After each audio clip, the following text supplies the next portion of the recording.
নমস্কার বন্ধুরা, আমার এই ছোট্ট চ্যানেলে আপনাদের সবাইকে স্বাগতম। ডিমের একঘেয়েমি ঝাল ঝোল বাদ দিয়ে শুধুমাত্র একদিন এইভাবে ডিম কষা রান্না করে খেয়ে দেখুন। আশা করি এই ডিম কষা রান্না করে খাওয়ার পর আপনাদের ভালো লাগবেই লাগবে। তো বন্ধুরা, ডিম কষা রান্না করার জন্য দেখতে পাচ্ছেন এখানে আমি কিছু ডিম সেদ্ধ করে খোসা ছাড়িয়ে হালকা করে একটু ডিমের গায়ে কেটে নিয়েছি। তার সাথে নিয়েছি দুটো টমেটো, পেঁয়াজ আর একটুখানি মটরশুঁটি, আদা রসুন বাটা। এখন একটা কড়াইতে দিয়ে দিচ্ছি সাদা তেল। কিছুক্ষণ পর যখন দেখবেন তেলটা হালকা একটু গরম হয়ে গেছে, তখন এর মধ্যে দিতে হবে একটুখানি নুন, একটু হলুদের গুঁড়ো আর দিয়ে দেবো একটু লঙ্কার গুঁড়ো। এবারে তেলের সঙ্গে সব মশলা ভালো করে মিশিয়ে দিয়ে এর মধ্যে দিতে হবে ডিম।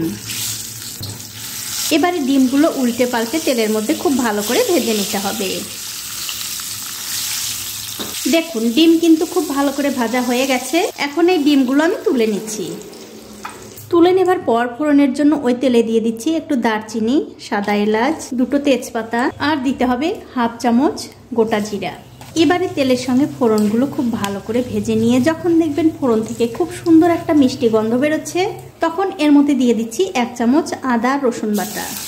এবারে গ্যাসের ফ্লেমটা একদম লোতে রেখে আদা রসুনটা তেলের সঙ্গে একটু ভেজে নিতে হবে।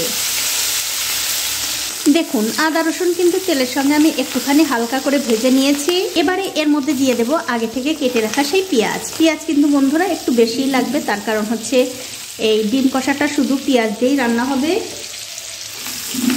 এবারে আদা রসুনের সঙ্গে পেঁয়াজগুলো ভালো করে মিশিয়ে দিয়ে পেঁয়াজগুলো যতক্ষণ না একটু হালকা লাল লাল হয়ে ভাজা হচ্ছে ততক্ষণ কিন্তু ভেজে নিতে হবে। আর পেঁয়াজগুলো যখন ভাজবেন তখন কিন্তু অবশ্যই একটু নুন দিয়ে দেবেন, তাহলে কি হবে, এই পেঁয়াজগুলো খুব তাড়াতাড়ি নরম হয়ে যাবে। দেখুন, পেঁয়াজগুলো কিন্তু আমি খুব ভালো করে ভেজে নিয়েছি। আর বন্ধুরা, যেদিন আপনারা এই রান্নাটা করবেন অবশ্যই কিন্তু পেঁয়াজগুলো খুব ভালো করে ভেজে নেবেন, তবেই কিন্তু এই ডিম কষাটা খেতে বেশি ভালো লাগবে। এখন আমি এর মধ্যে দিয়ে দিচ্ছি হলুদের গুঁড়ো, হাফ চামচ জিরার গুঁড়ো, হাফ চামচ ধনিয়ার গুঁড়ো আর দিয়ে দেবো 1 চামচ লঙ্কার গুঁড়ো। এবারে এর মধ্যে সামান্য একটু মশলা বাটা জল দিয়ে আবারও খুব ভালো করে কষিয়ে নিতে হবে। তবে বন্ধুরা, খুব একটা বেশি সময় কষানোর দরকার নেই, 2 থেকে 3 মিনিট কষালেই কিন্তু হয়ে যাবে। দেখুন, 2-3 মিনিট সময় ধরে এই মশলা কিন্তু আমি খুব ভালো করে কষিয়ে নিয়েছি। এখন এর মধ্যে দিয়ে দিচ্ছি টমেটো বাটা।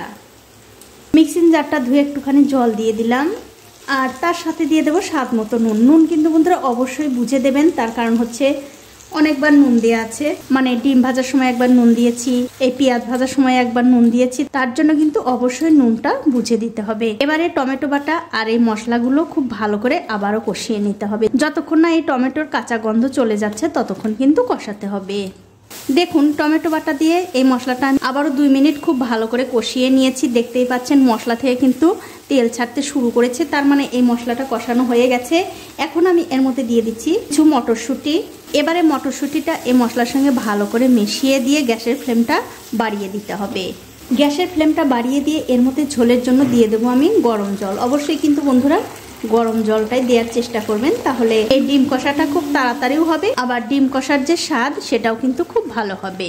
দেখুন, ঝোলটা কিন্তু আমি এই মশলার সঙ্গে ভালো করে মিশিয়ে দিলাম। তো আমার মনে হচ্ছে একটুখানি ঝোলটা কম হয়ে গেল, মানে বেশি মাখো মাখো হয়ে গেল, তার জন্য আর একটু জল দিয়ে দিলাম। যেহেতু আমি এর মধ্যে ডিম দিয়ে ডিমটা ফোটাবো, তার জন্য আর একটুখানি জল দিয়ে দিলাম।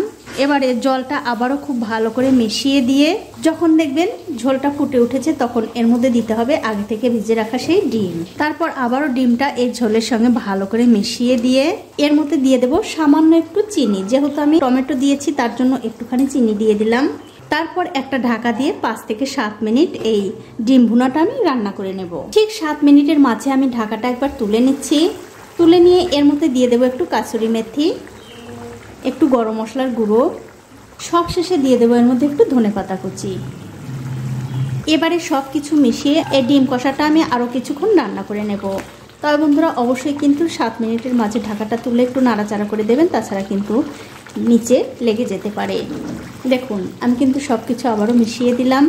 তারপর ঢাকনা খুলে এই ডিম কষাটা আমি আরও কিছুক্ষণ রান্না করে নেব। তো এই দেখুন বন্ধুরা, এই ডিম কষা কিন্তু আমি 7 মিনিট খুব ভালো করে রান্না করে নিয়েছি। এর চেয়ে বেশি আর রান্না করার দরকার নেই, তার কারণ হচ্ছে এই যে দেখছেন গ্রেভিটা, এই গ্রেভিটা কিন্তু এরকম থাকবে না, আরও একটু শুকনো শুকনো হবে, মানে গামাখা গামাখা হবে যখন এই ডিম কষাটা ঠান্ডা হয়ে যাবে। এখন আমি গ্যাসের ফ্লেমটা বন্ধ করে দিয়ে আপনাদের একটু পরিবেশন করেও দেখাচ্ছি কতটা সুন্দর হয়েছে। দেখুন, অবশ্যই কিন্তু আপনারা এইভাবে একদিন ডিম ভুনা রান্না করে খেয়ে আমাকে কমেন্ট করে জানাতে ভুলবেন না আপনাদের কেমন লাগলো। আর এই ডিম কষা দিয়ে কিন্তু আপনারা ভাত, রুটি, লুচি, পরোটা সব কিছু খেতে পারবেন। সব কিছুর সঙ্গেই কিন্তু খেতে ভীষণ ভালো লাগে। তো বন্ধুরা, আজ এই পর্যন্তই, দেখা হবে অন্য কোনো নতুন ভিডিও নিয়ে।